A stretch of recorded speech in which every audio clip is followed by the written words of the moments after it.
Welcome back friends in the lecture number 2 of forest and wild life. तो आज हम बहुत ही इंपॉर्टेंट टॉपिक कवर करने वाले हैं, दैट इज बायोडाइवर्सिटी। आज के लेक्चर में जो टॉपिक्स कवर किए जाएंगे वो आपके सामने हैं। बायोडाइवर्सिटी और इसकी टाइप्स डिस्कस की जाएगी। इसके बाद थ्रेट्स टू बायोडाइवर्सिटी, बायोडाइवर्सिटी को किस किस चीज़ों से खतरा है। Conservation of biodiversity, this is very very important. यहाँ से क्वेश्चंस आपको लगभग 3 से 4 क्वेश्चंस कंजर्वेशन ऑफ बायोडाइवर्सिटी से पूछे जाएंगे। बायोडाइवर्सिटी हॉटस्पॉट से भी क्वेश्चन बन सकते हैं। तो बायोडाइवर्सिटी के रिलेटेड जितना भी कंसेप्ट होगा वो आज के लेक्चर में ही हम कवर करने की कोशिश करेंगे। अगर आप हमारे से मिलकर तैयारी करना चाह रहे हैं, व्हाट्सएप नंबर आपके सामने है, इसका स्क्रीनशॉट लेकर आप मैसेज कर सकते हैं। आपको बता दें, इसमें आपको ये सभी सब्जेक्ट के नोट्स, बिल्कुल एग्जाम ओरिएंटेड नोट्स मिलेंगे, साथ में वीडियो लेक्चर्स और MCQs भी प्रोवाइड किए जाएंगे। तो आप स्क्रीनशॉट लेकर मैसेज कर सकते हैं। वाइल्ड लाइफ गाइड एग्जाम के अलावा अगर आप किसी अदर एग्जाम की तैयारी करें तो आप हमारे से मिलकर तैयारी कर सकते हैं। नंबर आपके सामने है।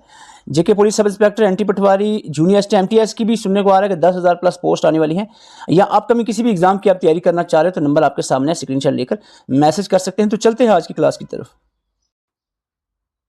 बायोडाइवर्सिटी क्या है? नाम से पता चल रहा है, बायो मीन्स लाइफ और diversity means variety. It is just a variety of life forms on the earth. हम कह सकते हैं different types of living organism जो अर्थ पे पाए जाते हैं, इसको बायोडाइवर्सिटी कहेंगे। It includes all the living organism, चाहे वो स्मॉलेस्ट बैक्टीरिया हो या लार्जेस्ट मैमल्स हो या प्लांट्स हो या इकोसिस्टम्स हो, ये सब बायोडाइवर्सिटी में आता है। और बायोडाइवर्सिटी बहुत ज़्यादा एसेंशियल है स्टेबिलिटी ऑफ इकोसिस्टम को मेंटेन रखने के लिए, बैलेंस ऑफ इकोसिस्टम के लिए, सर्वाइवल ऑफ ह्यूमैनिटी के लिए बहुत ज़्यादा जरूरी है बायोडाइवर्सिटी का होना। Because it provides the food, clean water, medicine and climate regulation। सबसे पहले हमारा इसका टॉपिक आएगा टाइप्स ऑफ बायोडाइवर्सिटी। पहले एक दो टॉपिक बोरिंग हो सकते हैं, लेकिन सबसे इंपॉर्टेंट टॉपिक रहेगा कंजर्वेशन ऑफ बायोडाइवर्सिटी, जिससे आपको 3 से 4 क्वेश्चंस पूछे जाएंगे। तो एंड में ज़रूर वीडियो में कंजर्वेशन तक बने रहिए। थोड़ा सा बोरिंग बीच में हो सकता है। बायोडाइवर्सिटी की टाइप्स 3 है। सबसे पहले नाम याद रख लेना, genetic diversity, species diversity and ecosystem diversity. नाम से पता चल रहा है, कोई मुश्किल बात नहीं है। जीन्स में वेरिएशंस को जेनेटिक डाइवर्सिटी कहेंगे। जो स्पीशीज, किसी भी स्पीशीज की जीन्स में वेरिएशंस आती हैं, जैसे कि आप कोई भी डॉग देख लो, डिफरेंट तरह के डॉग्स की ब्रीड्स होंगी। ये किस पे डिपेंड होता है? जीन्स की वेरिएशंस पे। राइस हो गया, डिफरेंट तरह के राइस आपको देखने को मिलते हैं प्लांट्स की स्पीशीज से। तो ये वैरायटी किस में आती है? जीन्स में वेरिएशंस की वजह से होता है। और ये बहुत ज़रूरी है, जीन्स में वेरिएशन आना, जेनेटिक डाइवर्सिटी बहुत ज़रूरी है, क्योंकि इसी की वजह से it ensure the adaptability to changing environment. जो इन्वायरमेंट चेंज हो गया उसमें ऑर्गेनिज्म कैसे अडाप्ट करेगा? ये जीन्स की वेरिएशंस की वजह से तो ही अडेप्टेशन पॉसिबल होगा, और डिजीज से बचने की जो क्षमता है तो ही डेवलप होगी जब जीन्स में वेरिएशंस आएंगी। स्पीशीज में वेरिएशंस क्या होता है? स्पीशीज डाइवर्सिटी क्या होता है? It's just a variety of species within the habitat region. अब एक ही जगह पे देखोगे डिफरेंट तरह के ऑर्गेनिज्म देखने को मिल सकते हैं। जैसे कि एग्जांपल के तौर पे ट्रॉपिकल रेन फॉरेस्ट आप देख लो, बहुत ज़्यादा रिच है ये स्पीशीज डाइवर्सिटी में, यानी इसमें डिफरेंट टाइप्स ऑफ हज़ारों किस्म के आपको स्पीशीज मिल जाएंगे ट्रॉपिकल रेन फॉरेस्ट एरिया में। इंपॉर्टेंस की बात करें स्पीशीज, इसका क्या इंपॉर्टेंस है स्पीशीज डाइवर्सिटी का? Greater species diversity ensure ecosystem productivity and balance. जितने ज़्यादा स्पीशीज होंगे ना, वैरायटी होगी स्पीशीज में, उतना ज़्यादा इकोसिस्टम बैलेंस रहेगा और प्रोडक्टिविटी इंक्रीज होगी। इकोसिस्टम में भी डाइवर्सिटी होती है, जैसे कि forest ecosystem, desert ecosystem, wetland ecosystem, ocean ecosystem. Different types of ecosystem आपको देखने को मिलता है जो डिफरेंट तरह के प्रोडक्ट्स प्रोवाइड करते हैं, जैसे water purification, climate regulation, carbon storage etcetera. Importance है बायोडाइवर्सिटी की जो आपके सामने है। इकोलॉजिकल स्टेबिलिटी मेंटेन करता है बायोडाइवर्सिटी के होने से, इकोलॉजिकल स्टेबिलिटी रहती है। इकोनॉमिक वैल्यू भी बहुत ज़्यादा है, जैसे कि agriculture, forestry, fishery and pharmaceutical, ये सारी जो फील्ड्स हैं ये डिपेंड किस पे रहती हैं? जो डाइवर्स और वैरायटी है बायोलॉजिकल रिसोर्सेज के अंदर। कल्चर सिग्निफिकेंस बहुत है, बहुत सारी कम्युनिटीज़ हैं, इंडिजीनियस कम्युनिटीज़ जो जिनका बहुत ज़्यादा रिलेशन रहता है, कल्चर कनेक्शन रहता है बायोडाइवर्सिटी के साथ। इसके बाद हेल्थ एंड मेडिसिन फील्ड में देखें तो 50% से ज़्यादा फार्मास्यूटिकल ड्रग्स जो है वो डिफरेंट सोर्सेज से ही ड्राइव किए जाते हैं, जो डिफरेंट टाइप्स ऑफ प्लांट्स और एनिमल स्पीशीज हैं। तो इसके बाद हमारा एक और टॉपिक यहाँ पर रहता है थ्रेट्स ऑफ बायोडाइवर्सिटी। इस पर रिसेंटली एग्जाम में क्वेश्चन पूछा गया था। बायोडाइवर्सिटी को किन चीज़ों से खतरा है? प्लांट्स और एनिमल, जितने भी लिविंग प्लांट्स और एनिमल्स हैं, इनको खतरा किससे है? सबसे ज़्यादा खतरा इनको है 5 चीज़ों से। हैबिटेट डिस्ट्रक्शन से, क्लाइमेट चेंज से, पोल्यूशन से, ओवर एक्सप्लॉयटेशन से, इन्वेजिव स्पीशीज से। हैबिटेट डिस्ट्रक्शन क्या होता है, किस वजह से होता है? हैबिटेट होता है रहने की जगह जहाँ प्लांट्स एनिमल्स रहते हैं। डिफॉरेस्टेशन, अर्बनाइजेशन, एग्रीकल्चर से खतरा है बायोडाइवर्सिटी को, इसको हम कहते हैं हैबिटेट डिस्ट्रक्शन। हैबिटेट डिस्ट्रक्शन 3 वजह से होता है, ये आपके सामने।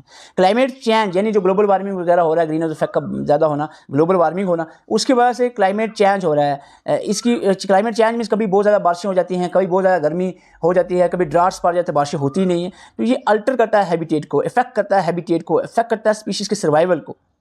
पोल्यूशन बहुत ही मेजर काज है बायोडाइवर्सिटी के खत्म होने का, और बायोडाइवर्सिटी पे बहुत बड़ा खतरा है पोल्यूशन का, चाहे वो एयर पोल्यूशन हो, वाटर पोल्यूशन, साइड पोल्यूशन हो, different types of living organism को ये अफेक्ट करता है। आवर एक्सप्लॉयटेशन, किसी भी किस्म की एक्सेसिव यूज़, चाहे बहुत ज़्यादा हंटिंग कर ली, बहुत ज़्यादा फिशिंग, आवर फिशिंग हो गया, आवर हंटिंग हो गया, बहुत ज़्यादा लॉगिंग या बहुत ज़्यादा ग्रेजिंग भी हो गया, इस तरह की बहुत ज़्यादा कटिंग ऑफ फॉरेस्ट, एवर हद से ज़्यादा जो चीज़ की जाएगी वो उससे ओवर एक्सप्लॉयटेशन कहते हैं, और ये एक इफेक्ट रहेगा, थ्रेट रहेगा बायोडाइवर्सिटी के लिए। इन्वेजन स्पीशीज, इन्वेजिव होता है बाहर, फॉरेन, यानी कोई दूसरी जगह से, एक जंगल है एक दूसरी जगह से या दूसरी कंट्री से वहाँ पर आकर एक एनिमल हमने डाल दिया, जैसे शेर रख दिया, पहले शेर नहीं था यहाँ पर, तो उससे खतरा होगा जो नेटिव यहाँ पे ऑर्गेनिज्म स्पीशीज होंगे, चाहे वो हिरन है या छोटे स्पीशीज है, उसको उससे खतरा रहेगा, उनके खत्म होने का भी अंदेशा रहेगा। तो नॉन नेटिव स्पीशीज जो है वो ओट कंप्लीट करते हैं नेटिव स्पीशीज़ को, यानी उनका खाना, उनके रहने की जगह मार देते हैं, तो उनको जो नेटिव स्पीशीज़ है उनको खतरा रहेगा। अब हम बात करते हैं बहुत ज़्यादा इंपॉर्टेंट टॉपिक, जिससे 3 से 4 क्वेश्चन पूछे जाएंगे एग्जाम में, conservation of biodiversity. Conservation of biodiversity, देखो जनरली इसको 2 क्लासेस में ही डिवाइड किया जाता है, in situ and ex situ, लेकिन हमें 20 नंबर का एग्जाम में पूछा जाएगा, वाइल्ड लाइफ गार्ड एग्जाम में 20 नंबर का दिया है, इसलिए हम इसको और थोड़ा एलाबोरेट करेंगे। कंजर्वेशन बायोडाइवर्सिटी के हम 4 टाइप्स डिस्कस करेंगे, in situ, ex situ, legal framework और कम्युनिटी पार्टिसिपेशन भी कहीं ना कहीं कंजर्व करते हैं बायोडाइवर्सिटी को, इसलिए हम 4 टाइप्स रखेंगे। एक एक करके देखते हैं। सबसे पहले आता है in situ conservation. In situ mean site, जगह, हैबिटेट, इन मीन्स अंदर, उसी जगह पे जहाँ पे प्लांट्स एनिमल्स रह रहे हैं उसको वहीं पर प्रिजर्व करना। एक जंगल है, उसको वहाँ एनिमल प्लांट रह रहे हैं, उसको साइड पे तारे लगा दी, प्रोटेक्टेड एरिया बना दिया, नेशनल पार्क डिक्लेयर कर दिया, तो वो हो गया इन सीटू कंजर्वेशन। ठीक है, अगर उठाकर हम किसी मछली को दरिया से उठाकर एक्वेरियम में आकर संभाल रहे हैं, उसको कंजर्व कर रहे हैं, तो उसको एक्स सीटू कंजर्वेशन की, उसके हैबिटेट के ओट साइड। ठीक है, क्लियर है, इन सीटू एक्स सीटू। तो in situ conservation is just simply is involve the protection of flora and fauna. Flora means plant और fauna means animal within its natural habitat, जहाँ है वहीं पर उनको कंजर्व करना है। नेचुरल हैबिटेट जो इकोसिस्टम्स होते हैं वो इंस्टीट्यूट कंजर्वेशन में उसको प्रोटेक्टेड एरियाज कहा जाता है। आपको बता दें इंस्टीट्यूट कंजर्वेशन में जनरली 3 तरह से कंजर्व किया जाता है, national park, biosphere reserve, wild life sanctuary. 3 methods हैं इंस्टीट्यूट मेथड्स जिससे प्लांट एनिमल्स को कंजर्व किया जाता है। नेशनल पार्क सबसे पहले आता है। नेशनल पार्क क्या होते हैं? National park government maintained area होते हैं जिनको बनाया गया प्रोटेक्शन के लिए, flora and fauna, plants animal दोनों को प्रोटेक्ट करने के लिए ऐसी जगह मेंटेन की गई है गवर्नमेंट के द्वारा। इसमें ह्यूमन एक्टिविटी जैसे कि cultivation of land, grazing of forest, grazing and forestry या कटिंग ऑफ फॉरेस्ट, ये चीज़ें अलाउड नहीं हैं, ये चीज़ें अलाउड नहीं हैं। और प्राइवेट ओनरशिप राइट भी नहीं परमिट किया जाता नेशनल पार्क्स में। बाउंड्रीज इनकी बहुत ज़्यादा डिमार्केटेड, वेल डिमार्केटेड होती हैं। तो ये नेशनल पार्क की इंट्रोडक्शन है, डेफिनेशन समझ लो। एग्जांपल में हमारे यहाँ बहुत ज़्यादा 106 से भी ज़्यादा लगभग नेशनल पार्क्स हैं इंडिया के अंदर, जिसमें हम इंपॉर्टेंट, देखो एग्जाम में क्वेश्चन बनता है तो नेशनल पार्क से ही बनता है। ये अगर ना आपको सही से बताएं तो फिर फ़ायदा नहीं है। 2-4 मिनट लूँगा लेकिन यहीं से क्वेश्चन आपको बनेगा। देखो आपको स्टेट वाइज मैं बता रहा हूँ important national park. Arunachal Pradesh में नंदोफा नेशनल पार्क है, असम में Kaziranga, Dibru Saikhowa, Manas national park, Nameri, Orang national park, ये different type of national park Assam में। असम बहुत मशहूर है नेशनल पार्क के लिए। काजीरंगा जिसमें एक सिंग वाला 1 हॉर्न राइनोसेरॉस पाया जाता है जो कि एक इंडेंजर स्पीशीज है। बिहार में देखें तो वाल्मीकि नेशनल पार्क एक ही इंपॉर्टेंट नेशनल पार्क है। छत्तीसगढ़ में आप देखें तो Indravati national park. Gujarat is very important, गिर फॉरेस्ट या गिर नेशनल पार्क गुजरात में है। ब्लैक बक नेशनल पार्क कहाँ पे है? गुजरात में है। हरियाणा में सुल्तान, आप देख रहे हैं सुल्तान मूवी कहाँ बनी थी? हरियाणा में। तो सुल्तानपुर नेशनल पार्क याद रखना हरियाणा में है। मैंने इंपॉर्टेंट बता रहा हूँ आपको यहाँ पर। हिमाचल प्रदेश में pin valley, great Himalayan national park, ये कहाँ है? हिमाचल। जम्मू कश्मीर में डच्ची गांव, सलीम अली नेशनल पार्क, काजी नाग नेशनल पार्क कहाँ पर है? इसमें जम्मू और कश्मीर में। एक और यहाँ मिसिंग हो गया, Kishtwar National Park. Kishtwar National Park भी जम्मू कश्मीर में है। कर्नाटका की बात करें, Nagarhole National Park, Bandipur National Park Karnataka में। केरला में this is very important, Silent Valley National Park. Pin Valley ऊपर है हिमाचल प्रदेश में, यहाँ साइलेंट वैली की बात है। ठीक है, साइलेंट वैली केरला में है। पेरियार नेशनल पार्क भी केरला में है। मध्य प्रदेश में सबसे ज़्यादा नेशनल पार्क कौन सी स्टेट में है? मध्य प्रदेश में। कुछ important, Bandhavgarh, Kunnu national park. Kunnu वो नेशनल पार्क है जहाँ पर चीताज लाए गए थे अफ्रीका से। Kanha National Park, Madhavgarh National park, ये सारी कहाँ पर है?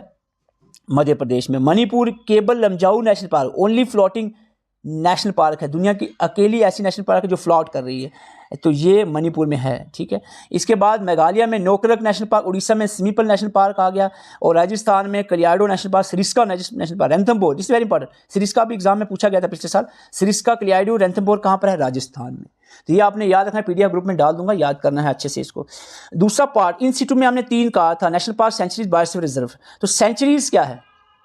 नेशनल पार्क और सेंचुरीज दोनों को आप कंपेरेटिवली भी याद रखना, कंपेयर करके। सेंचुरीज में ये एक प्रोटेक्टेड एरिया है, government maintain protected area, protection of one or more group of wild animals only, ठीक है। यहाँ पर एनिमल्स, सेंचुरीज में सिर्फ एनिमल्स को प्रोटेक्ट किया जाता है। और यहाँ पर जो ह्यूमन एक्टिविटीज़ है, cultivation of land, grazing, forestry, ये कुछ हद तक अलो की जाती हैं। प्राइवेट ओनरशिप राइट भी अलो रहता है with certain limits. Boundary wall को वेल डिमार्केटेड नहीं होती सेंचुरीज की, जैसे कि बर्ड सेंचुरी चिलिका जो है ये उड़ीसा में है, इस तरह के और बहुत सारी 500 प्लस सेंचुरीज हैं इंडिया के अंदर। बायोस्फीयर रिजर्व क्या होता है? एक मल्टीपर्पज प्रोटेक्टेड एरिया होता है जो प्रमोट करता है सस्टेनेबल डेवलपमेंट, कंजर्वेशन, बायोडाइवर्सिटी के करता है, साइंटिफिक रिसर्च के लिए भी इंपॉर्टेंट है। इसके मल्टीपर्पज होते हैं, इसलिए इसको मल्टीपर्पज प्रोटेक्टेड एरिया कहा जाता है। बायोस्फीयर रिजर्व के बहुत बड़े होते हैं और मैं आपको लिस्ट बता दूंगा, अभी बोलूंगा, टाइम ज़्यादा लगेगा। लगभग 18 बायोस्फीयर रिजर्व है। अगर कोई अपडेट होता है मैं अभी इसी PDF में डाल दूंगा ग्रुप में, number of biosphere reserve in India. और यहाँ पर ये जो बायोस्फीयर रिजर्व है ना, इसको जोन्स में डिवाइड किया जाता है। मैं जस्ट इमेज से ही आपको समझा दूंगा। Core zone, buffer zone, transition zone, 3 zones इसके बनाए जाते हैं, जो मैं आपको यहाँ पर दिखा दूं। 3 जोन्स होते हैं बायोस्फीयर रिजर्व्स के। सबसे जो बीच वाला जोन होता है कोर जोन, ये जस्ट प्लांट्स, एनिमल्स, बायोडाइवर्सिटी के लिए होता है। इसमें अदर एक्टिविटीज जो tourism, human settlement, research, education, monitoring, ये सारी चीज़ें नहीं होती। ओके, बफर जोन में ये सारी चीज़ें, टूरिज्म, ह्यूमन सेटलमेंट वगैरह वगैरह, ये सारी चीज़ें कुछ हद तक होती हैं। और ट्रांसेक्शन में खुला रहता है, इसमें कोई रिस्ट्रिक्शन बिल्कुल भी नहीं रहती ट्रांसेक्शन में। तो ये थोड़ा जितना ज़्यादा अंदर है कोर है तो ज़्यादा उसमें प्रोटेक्शन रहेगी। आस्ते आस्ते से बाहर की तरफ आ जाओ तो प्रोटेक्शन कम होती जाएगी। बायोस्फीयर रिजर्व की अगर हम एग्जांपल की बात, हालांकि 18 प्लस हैं तो मैं आपको लिस्ट भेज दूंगा, लेकिन डाल दूंगा PDF में। लेकिन जो 2 इंपॉर्टेंट मैं यहाँ पर जिक्र कर रहा हूँ वो है आपकी Nilgiri biosphere reserve. Nilgiri biosphere reserve India की पहली बायोस्फीयर रिजर्व है। जो बायोस्फीयर रिजर्व कैटेगरी में, जो बायोस्फीयर रिजर्व सबसे पहले इंडिया कैटेगरी में आया है वो है नीलगिरी बायोस्फीयर रिजर्व। और सुंदरबन बायोस्फीयर रिजर्व इंस्टीट्यूट हमारा हो गया। अब हम बात करेंगे ex-situ कंजर्वेशन की। ex-situ नाम से ही ex-situ outside the there natural habitat, organism, plant और एनिमल को कंजर्व करना है आउटसाइड देयर नेचुरल हैबिटेट है। डिफरेंट मेथड्स होते हैं इसमें, जैसे कि एक एग्जांपल के तौर पे याद रखना है ex-situ मेथड्स। एक्वेरियम हो गया जिसमें मछलियां रखते हैं, बॉटनिकल गार्डन हो गया, सीड बैंक्स हो गया, जीन बैंक हो गया, क्रिप्टो प्रिजर्वेशन भी कह सकते हैं जीन बैंक को, DNA बैंक्स हो गया, टिश्यू कल्चर हो गया, जोलॉजिकल पार्क, जूज हो गए। ये सारे मेथड्स हैं ex-situ कंजर्वेशन के। और हमारे इसके बाद लीगल फ्रेमवर्क्स भी आपने एग्जाम में के लिए इंपॉर्टेंट रहेगा, ये भी कंजर्वेशन के बहुत इंपॉर्टेंट है। लीगल फ्रेमवर्क्स की बात करें, ये क्या है? बायोडाइवर्सिटी लॉज हो गए, प्रोटेक्टेड एरिया एक्ट्स हो गए, इंटरनेशनल ट्रीटीज होगी जो बायोडाइवर्सिटी को कहीं ना कहीं कंजर्व करते हों। तो इसमें सबसे इंपॉर्टेंट आता है convention on biological diversity, CBD, convention on biological diversity, जो कि 1992 में पास किया गया, अडॉप्ट किया गया। इट्स इंटरनेशनल ट्रीटी जो कि अर्थ समिट रायो डी जेनेरो में 1992 में जो हुई है, यहाँ पर ये अडॉप्ट किया गया। और इसके 3 मेन ऑब्जेक्टिव्स थे कन्वेंशन ऑफ बायोलॉजिकल डाइवर्सिटी के। एक था इसका कंजर्वेशन ऑफ बायोलॉजिकल डाइवर्सिटी को कैसे कंजर्व किया जाए, जो आपके सामने मेथड्स हैं आपने देखे इसके कंजर्वेशन के, इन-situ, ex-situ मेथड्स आगे। सस्टेनेबल यूज़ कैसे किया जाए कंपोनेंट्स का, जितने भी इसके कंपोनेंट्स हैं। और fair and equitable sharing of benefits arising out of the use of genetic resources, जो भी जेनेटिक रिसोर्सेज के यूज से बेनिफिट्स आ रहे हैं उसको इक्वली कैसे शेयर किया जाए। तो ये चीज़ें यहाँ पर डिस्कस की। 3 इंपॉर्टेंट इसके ऑब्जेक्टिव्स थे कन्वेंशन ऑन बायोलॉजिकल डाइवर्सिटी के। और इसके बाद बता दें, इसी कन्वेंशन ऑन बायोलॉजिकल डाइवर्सिटी के अंदर जो प्रोटोकॉल्स आते रहे हैं टाइमली, इसमें 2 मैं यहाँ पर जिक्र करूंगा। कार्टेजिना प्रोटोकॉल 2000 में आया है, इसका मेन फोकस था बायोसेफ्टी के ऊपर and safe handling of genetic modified organism. देखो जो जेनेटिकली मॉडिफाइड ऑर्गेनिज्म बनना शुरू हुए ना, इसके एनवायरनमेंट पे बहुत ज्यादा खतरे भी थे। बेनिफिट्स तो थे ही, लेकिन साथ में इसके साइड इफेक्ट बहुत ज्यादा थे। इसी चीज को किस तरह से जेनेटिकली मॉडिफाइड ऑर्गेनिज्म को हैंडल किया जाए, तो इस पे ही जो है बायोसेफ्टी पे मेजर जो फोकस रखा गया कार्टेजिना प्रोटोकॉल में। और नगोया प्रोटोकॉल 2010 में आया है, जिसमें हम बात करेंगे deals with access and genetic resources and fair sharing. वही बात करूँ मैं, फेयर शेयरिंग कैसे की जाए, जो बेनिफिट्स आएंगे। सबसे पहले कि genetic resources, different genetic resources तक कैसे पहुंचा जाए और उससे जो बेनिफिट आता है उसको फेयरली इक्वली कैसे शेयर किया जाए, ये नगोया प्रोटोकॉल में बताया गया 2010 में जो आया। ठीक है, दोनों प्रोटोकॉल्स याद रखना है। अब इंडिया लेवल पे भी कुछ एक्ट्स बने हैं वाइल्ड लाइफ में, जैसे कि वाइल्ड लाइफ प्रोटेक्शन एक्ट आ गया, जिसमें आपको ये पॉइंट मैं बताऊंगा, जहां पर national park wild life sanctuaries create की गई प्रोटेक्शन ऑफ बायोडाइवर्सिटी के लिए। तो ये आपको बताना है national park wild life sanctuary कब क्रिएट की गई, 1972 के एक्ट के बाद, वाइल्ड लाइफ प्रोटेक्शन एक्ट के बाद। ठीक है, तो ये इंपॉर्टेंट रहेगा। इसके बाद बायोलॉजिकल डाइवर्सिटी एक्ट 2002 जो आया है, इसमें वही बात की गई है कि इसी तरह से इक्विटेबल शेयरिंग ऑफ बेनिफिट्स, जो भी बायोडाइवर्सिटी की प्रोडक्ट मिलता है उसको इक्वली शेयर किया जाए, ये इसका मेन मोटिव था। और जो aim to regulate access to biological resources and associate with traditional knowledge के साथ जो भी एसोसिएट है बायोलॉजिकल रिसोर्सेज, उसको एक्सेस किया जाए। तो ये आपने याद रखना है, बायोलॉजिकल डाइवर्सिटी एक्ट 2002। और लास्ट मेथड था जो कि हम एक अलग वीडियो में डिस्कस करेंगे, कम्युनिटी पार्टिसिपेशन, क्योंकि अलग से भी सिलेबस में दिया है कम्युनिटी एंड कंजर्वेशन। तो एक बड़ा टॉपिक है, पूरी वीडियो इस पर चाहिए है। बायोडाइवर्सिटी हॉटस्पॉट साथ में बोल देता हूं क्योंकि इस पे भी एक क्वेश्चन बन सकता है, और खास करके इसके इंडिया में कितने बायोडाइवर्सिटी हॉटस्पॉट्स हैं इस पे क्वेश्चन बनता है। बायोडाइवर्सिटी हॉटस्पॉट्स जो टर्म है ये नॉर्मन मेयर ने दी थी। बायोडाइवर्सिटी हॉटस्पॉट क्या होते हैं? वो सेंसिटिव एरियाज जहां पे बहुत ज्यादा रिच होगी बायोडाइवर्सिटी और उसको प्रोटेक्शन की भी जरूरत होगी, इस तरह के sensitive highly rich biodiversity areas को बायोडाइवर्सिटी हॉटस्पॉट डिक्लेयर किया जाता है। डेफिनेशन ऐड कर दूंगा इसको और फर्दर आपकी नॉलेज के लिए। और आपको बता, जो भी कमी कसर रह जाते हैं, आपको भी लग रहा होगा कोई चीज़ छूट गई है, यहाँ पर जरूरत है और ऐड करनी। हालांकि पूरे इंडिया में आप यूट्यूब में छान लो, इस टॉपिक पे इस डिटेल से कहीं पे आपको वीडियो नहीं मिलेगी, इतना चैलेंज जरूर करूंगा, ठीक है। दीज हार्ट यानी इंडिया में टोटल 36 बायोडाइवर्सिटी हॉटस्पॉट्स है दुनिया में, इनमें 4 बायोडाइवर्सिटी हॉटस्पॉट इंडिया के अंदर हैं जो आपको याद रखने हैं। Himalayas, Western Ghats, Indo Burma region, Sundaland, तो ये चारों आपको याद रखने हैं बायोडाइवर्सिटी हॉटस्पॉट इंडिया के अंदर है। 3 मिनट में और लूंगा, क्विकली रिवाइज करेंगे आज हमने क्या पढ़ा। उससे पहले मैं आपको बता दूं, रिवाइज करने से पहले आपको मैं बता दूं, अगर हमारे साथ मिलकर तैयारी करना चाह रहे हैं वाइल्ड लाइफ गार्ड या किसी भी एग्जाम के लिए, आपको कंप्लीट नोट्स चाहिए, वीडियो लेक्चर चाहिए, तो नंबर आपके सामने है, स्क्रीनशॉट लेकर मैसेज कर सकते हैं। वाइल्ड लाइफ गार्ड के अलावा अदर एग्जाम्स की भी अगर आप तैयारी करना चाहें, सब इंस्पेक्टर हो गया, एनटी पटवारी, जूनियर एमटीएस अपकमिंग एग्जाम की, तो वो नंबर आपके सामने है, स्क्रीनशॉट लेकर आप मैसेज कर सकते हैं। तो चलते हैं, 2-3 मिनट और लूंगा मैं, आप जल्दी से रिवाइज करेंगे आज हमने क्या पढ़ा। सबसे पहले हमने देखा biodiversity means variety of life existing on the earth, यानी डिफरेंट तरह के ऑर्गेनिज्म, प्लांट्स, एनिमल्स, बैक्टीरियाज, इसको बायोडाइवर्सिटी कहा जाता है। बहुत ज्यादा इंपॉर्टेंट होता है इकोसिस्टम के लिए। 3 तरह की टाइप्स हैं इसकी, जेनेटिक डाइवर्सिटी, स्पीशीज डाइवर्सिटी और इकोसिस्टम। नाम से इनकी डेफिनेशन पता चल रही है। जेनेटिक में डिफरेंट वेरिएशंस ऑफ जीन्स होगी, जैसे ब्रीड्स ऑफ डॉग्स हो गया, राइस की वैराइटीज हो गया। Adaptability to the changing environment के लिए बहुत जरूरी है। स्पीशीज डाइवर्सिटी में हमने देखा कि डिफरेंट स्पीशीज पाए जाते हैं एक सिंगल हैबिटेट के अंदर, जैसे कि ट्रॉपिकल रेन फॉरेस्ट बहुत ज्यादा रिच है स्पीशीज डाइवर्सिटी के लिए, और इसका भी बहुत ज़्यादा इंपॉर्टेंट है productivity and balance maintenance of ecosystem. Ecosystem diversity में आपने देखा वैरायटी ऑफ इकोसिस्टम्स होते हैं, फॉरेस्ट, डेजर्ट, वेटलैंड वगैरह, और डिफरेंट प्रोडक्ट्स यहाँ से प्रोवाइड होते हैं। इंपॉर्टेंस में आपने देखा 4 इंपॉर्टेंस हैं इसके, खास करके बायोडाइवर्सिटी के।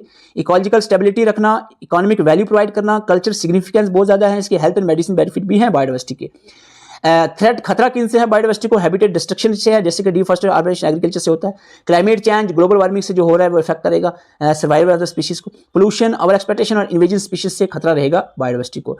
कंजर्व करने के लिए 4 मेथड हम अपनाते हैं, in situ, ex situ, legal framework और कम्युनिटी पार्टिसिपेशन। इन सिटू होता है उसी की जगह पे जहां ऑर्गेनिज्म है वहीं पर उसको प्रोटेक्ट करना। नेशनल पार्क, बायोस्फीयर रिजर्व और वाइल्ड लाइफ सेंचुरी, 3 इसके इंपॉर्टेंट मेथड्स हैं इन सिटू कंजर्वेशन के। नेशनल पार्क वो गवर्नमेंट मेंटेन प्रोटेक्टेड एरिया होते हैं जहां पर human activities, cultivation, grazing, forestry वगैरह अलो नहीं होती, प्राइवेट ओनरशिप राइट भी अलो नहीं होते हैं, बाउंड्री इनकी वेल डिमार्केटेड होती है। एग्जाम्पल के तौर पर हम देखें तो डिफरेंट तरह के नेशनल पार्क आपके सामने है, इसको एक बार अच्छे से आपने याद कर लेना है। आगे चलते हैं। सेंचुरीज वो प्रोटेक्टेड एरिया होते हैं जिसमें सिर्फ एनिमल्स को प्रिजर्व किया जाता है।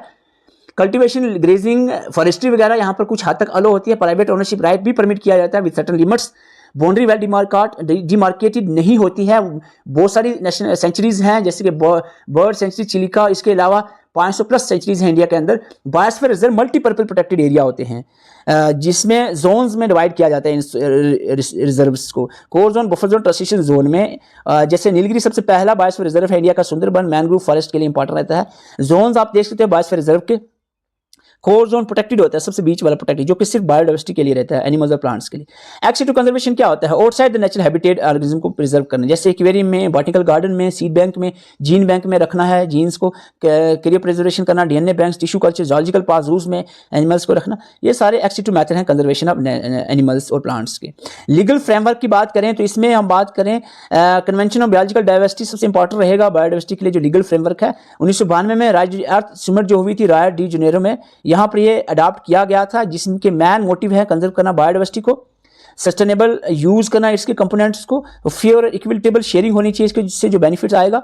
इसके अलावा हम देखें इसी के अंदर CBD के अंदर जो प्रोटोकॉल्स आते हैं, कार्टेजिना प्रोटोकॉल है बायोसेफ्टी के ऊपर कि कैसे जेनेटिकली मॉडिफाइड ऑर्गेनिज्म को हैंडल किया जाए। नगोया प्रोटोकॉल्स है कि कैसे एक्सेस किया जाए जेनेटिक रिसोर्सेज को और उससे जो बेनिफिट है उसको कैसे इक्वली शेयर किया जाए। इंडिया लेवल पे हम देखें तो वाइल्ड लाइफ प्रोटेक्शन एक्ट आता है जिसके तहत नेशनल पार्क सेंचुरीज की क्रिएशन की जाती है, और उसके बाद बायोलॉजिकल डाइवर्सिटी एक्ट 2002 में आता है, इक्विटेबल शेयरिंग कैसे की जाए, बेनिफिट जो भी आता है बायोलॉजिकल रिसोर्सेज से। और कम्युनिटी पार्टिसिपेशन हमने कहा था, ये भी कंजर्वेशन का मेथड है, ये सिलेबस में अलग से है, इसलिए इसको अलग वीडियो में डिस्कस करेंगे। Biodiversity hotspots total 36 biodiversity hotspots हैं इंडिया के अंदर। और सॉरी वर्ल्ड के अंदर और इंडिया के अंदर सिर्फ 4 हैं, ये आपने याद रखने हैं, Himalaya, western Ghats, endo Burma और संडरलैंड। जिस लेवल का हम इस वीडियो में मेहनत लगा रहे हैं उस लेवल का आपका रिस्पांस नहीं आता है, वीडियो को लाइक करें ताकि हमें पता चले कि आपको भी वीडियो पसंद आ रही है। मेहनत इसमें बहुत ज़्यादा लगती है, कई दिनों की मेहनत है जो आपको 20 मिनट में हम प्रोवाइड कर रहे हैं चीज़ें। तो वीडियो को लाइक करें, चैनल पर नए चैनल को सब्सक्राइब करें ताकि हमें थोड़ी सी मोटिवेशन मिले इस तरह की वीडियोज़ आप तक पहुँचाने के लिए। अगर आपको नोट्स चाहिए, वीडियो लेक्चर चाहिए, कंप्लीट कोर्स चाहिए, आप इस नंबर पे मैसेज कर सकते हैं। देखो यहाँ पर पूरे जम्मू कश्मीर या इंडिया में देखो आप, यहाँ हमारा मकसद है क्वालिटी कंटेंट। एक तो क्वालिटी, वो भी मिनिमम से मिनिमम, जो मिनिमम चार्जेस पॉसिबल है जो हमारा टीम का, और ये देखने के बाद वो आपके यानी जस्ट फ्री ही समझो इसको, 99 रुपीज़ ओनली चार्जेस रखे हैं ताकि कोई भी एस्पिरेंट पीछे ना रहे तैयारी से। तो ये हमारा, वहाँ पर आप दूसरी तरफ देखें 1000 से प्लस आपको कोर्सेज मिलेंगे, वो भी अपडेट नहीं करते कंटेंट को, वही पुराना कंटेंट पहुँचाते हैं और कोई उस पर सर्च नहीं करते चीज़ों को सिलेबस के हिसाब से according to the JKSP pattern.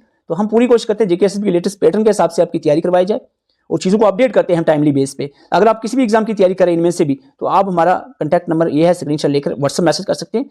Thank you for watching. Channel पर नए हैं तो चैनल को सब्सक्राइब करके जाए। वीडियो अच्छी लगी हो तो वीडियो को लाइक जरूर कर दें।